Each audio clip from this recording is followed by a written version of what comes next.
Hi guys, so welcome to a new week of programming. What we've got in store for you this week, we're going to start off with, I'm laughing because we're going to start off with Franpee. Okay, so Franpee is a variation we've seen in a few different ways. My original Franpee was actually an equipmentless one that I was introduced to a few years back, which was 21, 15, 9 of burpees and air squats. Okay, so what we're going to do is a variation of Franpee. So Franpee is going to be 21 thrusters with one arm, 21 thrusters with the other arm, 21 burpees. 15 thrusters with one arm, 15 thrusters with the other arm, 15 burpees. 9 thrusters, 9 thrusters, 9 burpees. Simple things to start off with. Once you've started with one arm, complete it on that arm. So you have to do all 21 on one arm before moving on to the, you can't kind of break it down into each one. So again, our aim for this one is for you to use a fairly light weight.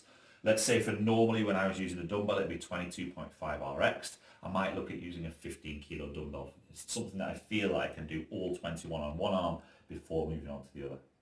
Okay. Again, in terms of the burpees, like I say, we're just looking for a standard chest and thighs to the floor burpee and a jump and clap, open up the hips, nice and vertical. So we don't want to see any dolphin. Yeah, we want to see nice and open and chest tall. Okay, for those of you who are doing the Zoom class, we're going to introduce you to slips. Okay, so slips is something that on monostructural day in CrossFit, that means where they're just focusing on one thing like a heavy lift, they tend to put in for the past kind of like a few months at least, if not the past couple of years.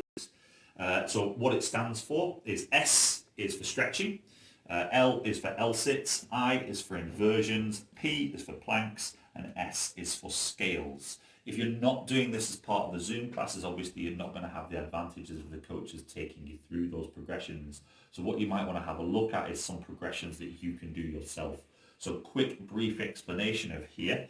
For stretching, what we're looking for is positional stretching. Okay, so rather than just kind of like individual muscles for gymnastics, things that you really want to be working on is your compression. That's your ability to basically pull in a toes to bar to be able to pull your thighs up towards your chest. So not only do we have to be able to fold at the hip to be able to touch our chest down towards our thighs, but we also want to be doing the opposite of being able to bring your legs up towards your face, okay? And that will be compression, not just flexibility of the hamstrings, glutes and lower back, but also the strength of the abs, the hip flexors and the thigh muscles. Okay, so working on those. Things that you can do for that is you could do some hamstring stretches. We tend to say if you're going to do hamstring stretches, make sure that you're using your own strength to do those. So that would be like a PNF stretch where you're pushing and then pulling with the opposite muscles. Okay, if you don't know what any of those are, go out and do a little bit of homework into PNF stretches.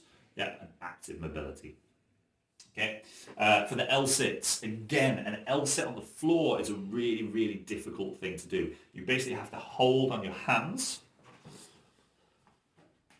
on your fingertips, toes pointed, and then lift. Ooh, it says forward over, and then lift up. So not only do we have to have the scapular depression, not only do we have to have the finger strength, but we also have to have the ab and the hip flexor strength.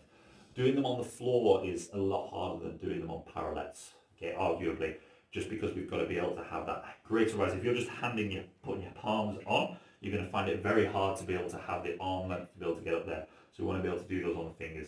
Things that you can do to strengthen that up, fingertip push-ups, just learning the strength of your fingers to be able to do that position. Again, in terms of strength, that's going to take a lot. If you've got very flexible fingers or you've not got a lot of strength in those, it's going to feel really, really painful. So maybe starting off, building up the tolerance just on your knees, yeah, or even going onto a raised platform for those. From the opposite side of it, one of my favorite exercises is scoots. Scoots is you place your hands in front of you, you push it to the floor, and you scoot yourself forward. And you're just doing a mini L-sit, trying to walk your way across the room. Again, if you're struggling with those, you can bring your knees in and then shoot your legs out at the same time as doing that. And that's simple progressions that you can do at home if you don't have things like parallettes. Inversions, getting upside down. Things that you need to work on for gymnastics: headstand, handstand, shoulder stand. Okay, so headstand's fairly evident. Like I say, you can go check out loads of videos on how to progress a headstand. Handstand, we've got our own 30-day handstand challenge going on, so maybe go if you haven't been doing those. Go back to day one, start on those. Shoulder stand or candlestick roll. Yeah, really simple. It's a yoga movement where we're trying to keep the hollow, point the toes towards the ceiling and get our body in a straight line. Yeah, just helps you learn your hollow position whilst being upside down. Planks, fairly self-evident. Doesn't matter what type of plank you're doing, they're all going to be good. So you could do a dynamic plank, things like where we're doing plank walks.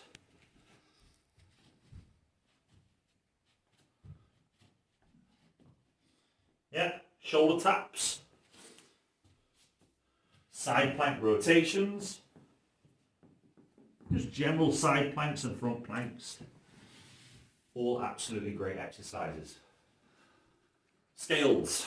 Scales again. We're going to imagine that we're on a balance beam. You've got a front scale and a back scale. You can pair them together to do a front to back scale later on. But a front scale is we're going to try and imagine our front leg is going to reach out and away from us. Arms are going to be out to the side. Rib cage is going to be down. Spine is going to be nice and tall. Toes nice and pointed. And then we're going to lift our leg as straight as we can. And then back down. Looks easy. Takes a lot of hip flexor strength, a lot of balance, a lot of coordination. And then back down. Things that we're not looking for. Kicking the leg up without control. Rounding the head forwards. In terms of a back scale, we're going to try and imagine that you're trying to pull your head one way and you're trying to pull your leg back behind you. You're trying to keep a straight hip so we don't want to be cocked off to one side. Arms out to the side. Back leg nice and straight. Hips level all the way down. And then back up. Again, a controlled movement, so don't rush. Try not to let your back knee bend. Imagine active tissues stretching your body out nice and long.